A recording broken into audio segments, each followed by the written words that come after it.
49+2 = 60।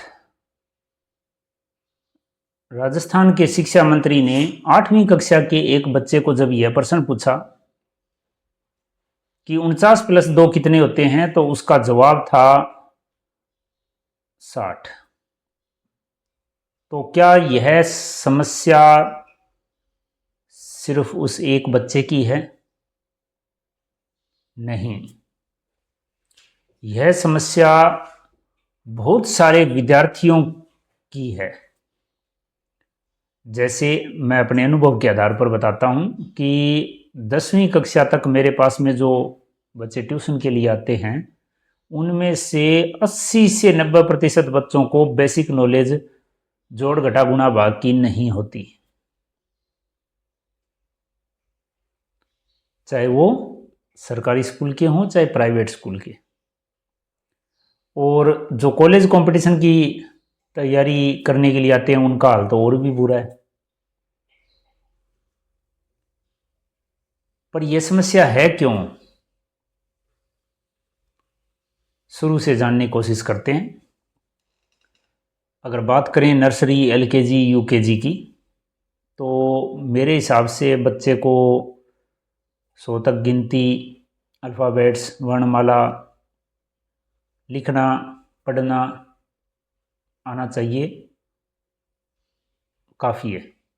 परंतु इनका जो सिलेबस होता है उसमें जोड़ घटा भी होते हैं, उसके अलावा शब्द बनाने, उनको लिखना, यानी कि और आगे के लेवल के शुरू कर देते हैं।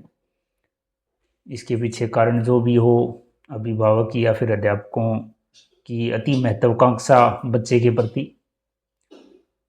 अब अगर बात करें 10वीं कक्षा तक, तो जो भी सिलेबस में होता है, प्रत्येक अध्यापक स्कूल के अंदर ज़्यादातर सिलेबस ही करवाते हैं। परंतु अगर बच्चा बेसिक नॉलेज नहीं जानता तो वो कैसे कर पाएगा? अगर बच्चा इंग्लिश मीडियम में है और उसको इंग्लिश में नाम पढ़ने नहीं आते हैं, उनको समझना नहीं आता है, तो फिर वो कैसे साइंस, एसएसटी कंप्लीट कर लेगा? बच्चे को प्लस माइनस मल्टीप्लाई डिवाइड नहीं आते हैं तो कैसे वो मैथ्स कर लेगा? और अध्यापक भी क्या करे, उसको सिलेबस करवाना है। होना ये चाहिए कि जो मैं करवाता भी हूँ, जो बच्चा सिलेबस कर पाता है, क्योंकि ये नहीं है कि कोई बच्चा सिलेबस कर ही नहीं पाता।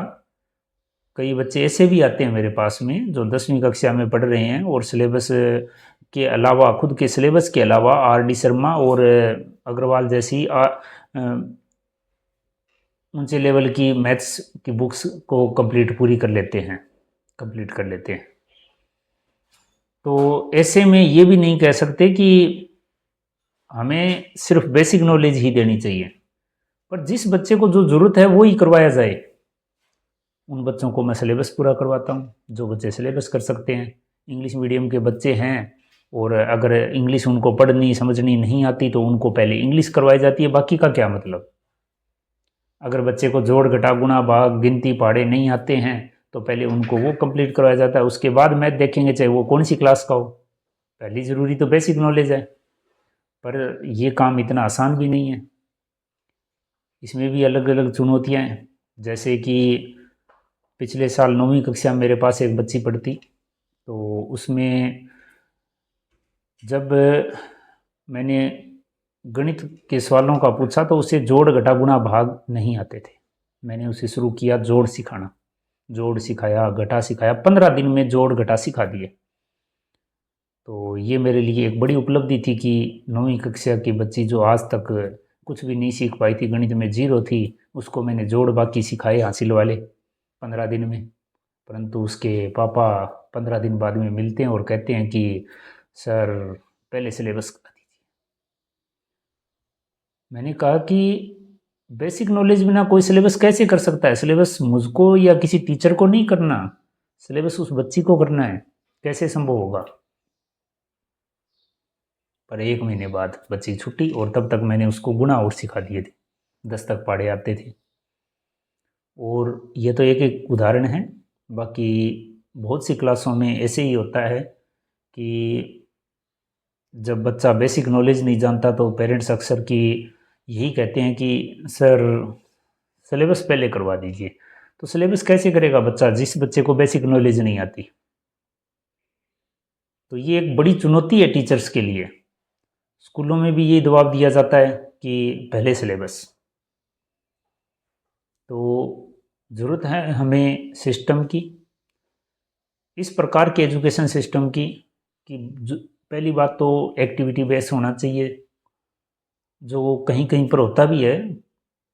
और दूसरा ये कि जिस बच्चे को अगर जो बच्चा सिलेबस कर पाता है उसको सिलेबस करवाना चाहिए, जो बच्चा बेसिक नॉलेज की ज़रूरत है जिस बच्चे को, तो उसको पहले बेसिक नॉलेज पूरी करवानी चाहिए। उस बच्चे के आधार पर, उस बच्चे के आधार पर पढ़ाई करवानी चाहिए। तो इस प्रकार से बच्चे का सर्वांगीण विकास हो सकेगा। मेरा यह संदेश अध्यापकों और अभिभावकों दोनों के लिए है कि प्रयास करें ताकि